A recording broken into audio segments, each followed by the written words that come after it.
நம்ம வாழ்க்கையில பார்த்துட்டு இருக்கிற பெரிய பெரிய நிறுவனங்கள் ஒரு காலத்துல கேலியும் கிண்டலும் செய்யப்பட்டவர்கள்தான். ஆனா அதெல்லாம் அவங்க பொருட்படுத்திக்கவே இல்ல. என்னுடைய லட்சியம் என்ன? என்னுடைய கனவுகள் என்ன?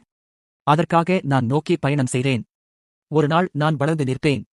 அன்னைக்கு என்னை கேலி கிண்டல் செஞ்சவங்க அண்ணாந்து பாப்பாங்கன்னு சொல்லி பல தடைகளை தாண்டி இன்னைக்கு முன்னேறி நிற்கிறாங்க. அதுபோல நீங்களும் வாழ்க்கையில தான் சிறு தொழில் செஞ்சுட்டு இருக்கீங்க, ஆன்லைன் வியாபாரம் செஞ்சுட்டு இருக்கீங்க. உங்க சொந்தக்காரங்க சொல்லவா வேணுங்க?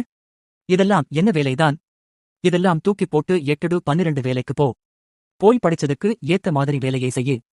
இதிலெல்லாம் என்ன வந்துடப் போகுதுன்னு கிண்டல் செய்வாங்க, தரக்குறைவா பேசுவாங்க, அசிங்கப்படுத்துவாங்க. அதெல்லாம் இங்க வாங்கி இங்க விற்றுங்க, நல்லது சொன்னா எடுத்துக்குங்க. ஒரு நாள் பேசுன அதே வாய், ஓ இவங்கெல்லாம் என் சொந்தக்காரங்க, ஒரு காலத்துல என் வீட்லதான் வந்து சாப்பிட்டாங்க புகழ்ந்து பேசுவாங்க. அதனால என்ன செய்றீங்கன்றது முக்கியமில்லை.